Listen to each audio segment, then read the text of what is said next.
गांधी तीर्थ, निसर्गाच्या सानिध्यात महात्मा गांधींच्या जीवनावरील जगातील पहिले मल्टीमीडिया म्युझियम. आजच भेट द्या. गांधी तीर्थ, जैन हिल्स, जळगाव. अधिक माहितीसाठी www.gandhifoundation.net वर विजिट करा. नमस्कार, आपण पाहत आहात अदालत टाइम्स न्यूज. महापौर दीपमाला काळे यांचा 50 किलोमीटर सायकलिंग पराक्रम, रामनवमीला फिटनेसचा दमदार संदेश. जळगाव. श्रीरामनवमीच्या औचित्य साधून जळगाव सायकलिंग ग्रुप तर्फे भव्य सायकल रॅलीचे आयोजन करण्यात आले.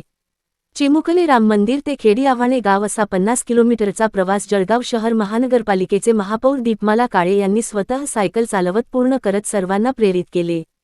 या रॅलीत सुमारे 30 सायकलिस्ट सहभागी झाले होते. धर्मादाय आयुक्त मोहन गाडे यांच्यासह अनेक मान्यवरांनीही सहभाग घेतला. खेडी आव्हाणे येथे पोहोचताच ग्रामस्थांनी महापौरांसह सर्व सायकलिस्टचे उत्स्फूर्त स्वागत केले व सत्कार केला. रामनवमीच्या पवित्र दिवशी भक्ती आणि तंदुरुस्तीचा संदेश देणाऱ्या या उपक्रमाचे सर्वत्र कौतुक होत आहे. महापौर दीपमाला काळे यांनी पदभार स्वीकारल्यापासून दाखवलेली कार्यतत्परता आणि निडर नेतृत्व यामुळे त्यांची वेगळी ओळख निर्माण झाली असून या उपक्रमातूनही त्यांनी नागरिकांसमोर आदर्श ठेवला आहे. याचबरोबर बातमी संपली. नमस्कार.